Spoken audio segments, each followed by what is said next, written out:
જય સ્વામિનારાયણ. પવિત્ર એવી ભરતખંડની આ ભૂમિ,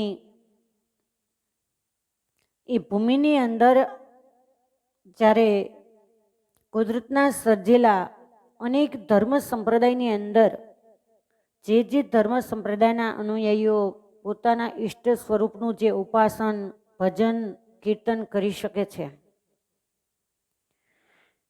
એનું જો કોઈ કારણ હોય તો પૂર્વના કંઈક સુકૃત સામે કેટલું સમાજ એવો છે કે પરમાત્મા તત્વ જેવું કંઈ છે જ નહીં એવો માનનાર સમાજ પણ છે ને સુખી પણ છે. એ પણ એના પૂર્વનું કંઈક પુણ્ય કર્મ એને આ લોકની અંદર ભોગવી રહ્યા છે. તો આવો આ માણસનો જન્મ મળ્યો છે, અતિ દુર્લભ જેને આપણે માનીએ છીએ. ત્યારે ઘણી વાર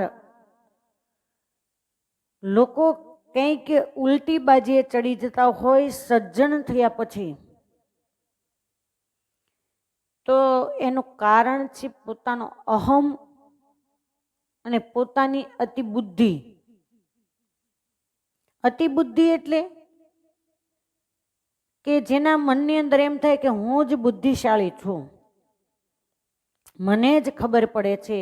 આવા અહંકારની સાથે જેમ વડલાની વડવાઈઓ એકાબીજાને સંકળાઈ ગઈ હોય, એ વડવાઈને જેમ ઉકેલવી એ અતિ મુશ્કેલ છે. આપણે કેમ કબીર વડની ત્યાં જઈએ, ખાણ ગામમાં જે વટ છે કૃષ્ણ વડ, ત્યાં જઈએ તો મુશ્કેલ પડી જાય કે એનું સાચું થળિયું કયું હશે.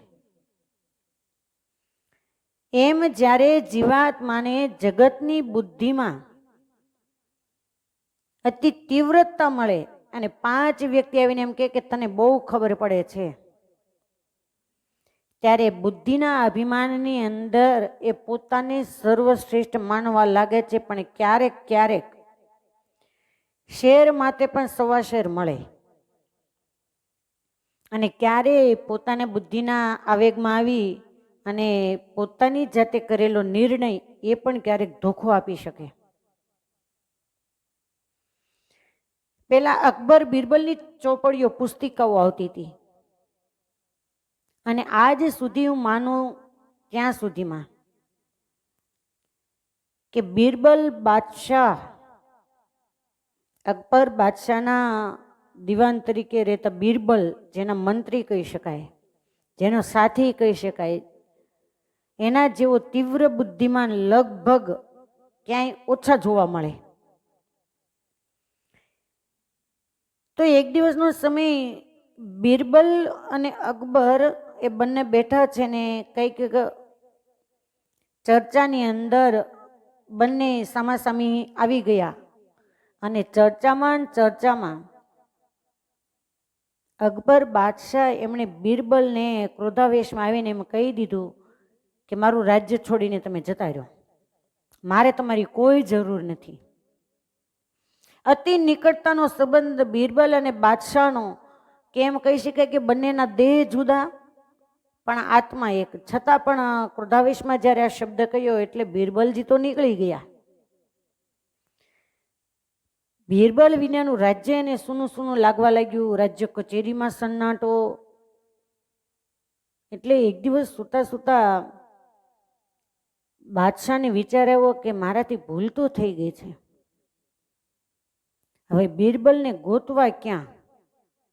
સૈનિકોને આદેશ આપ્યો કે એના નિવાસ સ્થાન છે ત્યાં જઈ અને કહો કે બાદશાહ બિરબલને બોલાવે છે. સૈનિકો દ્વારા સૂચન આવ્યું કે તો ઘર વખરી લઈને જતા રહ્યા છે, કોઈ છે નહીં.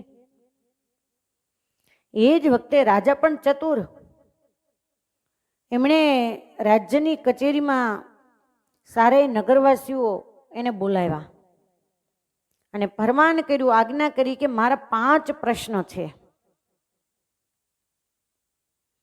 એ 5 પ્રશ્નનો જવાબ જે કોઈ વ્યક્તિ આપશે એને હું ધારી સંપત્તિ આપીશ, પુષ્કળ ધન આપીશ. એટલે ચારે બાજુ તો બધાએ વિચારવા લાગ્યા કે રાજાનો પ્રશ્ન શું હશે. રાજાએ પોતાના પ્રશ્ન પ્રજાની સામે મૂક્યા, પણ કોઈના મોઢા ઉપર જવાબ આપવાની શક્યતા દેખાણીને એ જ વખતે એક ખૂણામાં એક વૃદ્ધ વડીલ એ બેઠેલા. રાજાએ પહેલો પ્રશ્ન કર્યો કે શરીરનો પહેલો ગુણ કયો છે? જ્યારે નગરના કોઈ લોકોને આવડ્યો નહીં એ વખતે પેલા વડીલ એને જવાબ આપ્યો કે શરીરનો પહેલો ગુણ છે આરોગ્યતા. રાજા તો અચંબામાં પામી ગયો, બોલે સત્ય. બીજો મારો પ્રશ્ન છે કે સૌથી મોટું શસ્ત્ર કયું? ત્યારે પેલા વૃદ્ધ વડીલ એમણે જવાબ આપ્યો કે સૌથી મોટું શસ્ત્ર છે બુદ્ધિ. અને યાદ રાખો કે તમારી બુદ્ધિથી તમે વગર શસ્ત્રએ ધારો એ કામ કરી શકો. પહેલું શસ્ત્ર તો કોઈને મારી નાખશે, પણ આ શસ્ત્ર એવું છે કે જીવતા મૃત્યુ સિવાય જીવતા માણસને મારી નાખશે. કે પોતાનો દેહ એમાં જીવાત્મા છે, પણ એની પાસેથી તમે ધાર્યું કામ કઢાવી શકો જો બુદ્ધિ હોય તો. ત્રીજો પ્રશ્ન પૂછવામાં આવ્યો કે ખાંડ અને રેતી, ઝીણી એકદમ બારીક રેતી, એ બંને ભેગા થઈ ગયા હોય તો પાણીમાં નાખ્યા સિવાય એને છૂટા કેમ પાડવા? ત્યારે પેલા વૃદ્ધ વડીલ એમણે જવાબ આપ્યો કે એને પૃથ્વીની ઉપર પાથરી દો, કેતા ફેલાવી દો, કીડીઓ આવશે, ખાંડ ખાંડ લઈ જશે અને માટી કેતા રેતી છે એ પડી રહેશે. આ વાત એટલા માટે હું કહેવા જઈ રહી છું કે આ લોકની બુદ્ધિ ગમે એટલી હશે, પણ પરમાત્માના સ્વરૂપને પામવાની બુદ્ધિ જો જીવાત્મામાં નહીં હોય ને તો આ લોકની બુદ્ધિ એક દિવસ અહીંયા જ રહેવાની છે. એ વૈજ્ઞાનિકો ગમે એટલા મોટા થઈ ગયા હોય એની નિંદા ટીકા કરવાની કોઈ વાત નથી. સલામ છે કે એમણે કેટલાય સંશોધનો કર્યા, પણ આજે એની પાછળ એના નામને યાદ કરીને કોઈ 11 માળા નહીં કરે. પણ જેને આ લોકની અંદર પરમાત્માને પામવાની બુદ્ધિ હતી એને દુનિયાએ ગાંડા કીધા હતા. અને એ સમય એવો હતો કે એમ જ આપણે કહીએ કે ગાંડા ભગવાન ભજે, અને જે ગાંડા થયા દુનિયામાં એ જ પરમાત્મા સુધી પહોંચી ગયા. ક્યાંય દ્રષ્ટાંત નહીં લેતા આપણા સંપ્રદાયની અંદર સ્વામિનારાયણ સંપ્રદાયમાં મુકુંદ કહેતા મુક્તાનંદ સ્વામી કે કેવા ડાયા, અને જ્યારે અતિ ગુણવાન જણાતા માતા પિતાએ રજા ન આપી તો શું કર્યું? કોઈકની વસ્તુ કોઈકના ઘરે, કોઈકની વસ્તુ કોઈકના ઘરે, અને અંતે કંટાળીને માતા પિતાએ કહ્યું કે હવે આ ઘરે નહીં રહેના, ઘરે રહેવા લાયક નથી અને રજા આપો. પણ ગામધણી હતા એને ખ્યાલ આવી ગયો કે આ જાણી જોઈને આ કામ કરી રહ્યા છે અને સંસારમાં રહેવું નથી. એટલા માટે સાચી બુદ્ધિ તો એ છે જે પરમાત્માને પામી શકે, જે પરમાત્માના સ્વરૂપને ઓળખી શકે. આ લોકની અંદર બુદ્ધિમાન તો ઘણા હશે આજે પણ, પણ એને પરમાત્મા સ્વરૂપ સંબંધી જો વાત કહેવામાં આવે તો એને નહીં ગમે. રાજા બાદશાહ એમણે ચોથો પ્રશ્ન કર્યો કે તમે સમુદ્રનું પાણી પી શકો? પેલા વૃદ્ધે એકદમ સચોટ જવાબ આપ્યો કે હા પી શકું, પણ સમુદ્રમાં મળતી જે તમામ નદીઓ એને પહેલા તમે બંધ કરી દો. એટલે રાજાને તો એકદમ આશ્ચર્ય થયું. અને પાંચમો પ્રશ્ન રાજાએ કર્યો કે વગર અગ્નિએ માણસ શાનાથી બળે છે? અને આ પ્રશ્ન આજે લગભગ આખા જગતને લાગુ પડે છે. પેલા વડીલે જવાબ આપ્યો કે ચિંતા. એને નથી લાકડાની જરૂર પડતી, નથી ઘીની, નથી તેલની, કેરોસીન, દિવાસળી, કોઈ વસ્તુની જરૂર પડતી નથી. ચિંતા વસ્તુ એવી છે કે વગર અગ્નિ પ્રજ્વલિત રહ્યા જ કરે. રાત્રિ દિવસ વ્યક્તિને ચેનથી નથી સુવા દેતી કે નથી જમવા દેતી કે નથી વ્યવહારમાં ધ્યાન આપવા દેતું. અને ચિંતામાં તમે જોજો ઘણા માણસોની એવી આપત્તિ આવે તો ચિંતામાં એકદમ શરીર કૃશ થઈ જાય. અને પછી એને પૂછવામાં આવે કે તમે કેમ આવા થઈ ગયા, તો કહેશે ઉપાધિનો પાર નથી, એટલી બધી ચિંતા છે કે શું કરવું, કઈ રસ્તો સૂઝતો નથી. જ્યારે રાજાના 5 પ્રશ્નના સચોટ જવાબ મળ્યા એ જ વખતે રાજાએ એમ કહ્યું કે તો હે વડીલ, હવે મારી એક છેલ્લો પ્રશ્ન છે. આ 5ના તો જવાબ તમે આપી દીધા, મારો છેલ્લો પ્રશ્ન છે કે બિરબલ ક્યાં છે?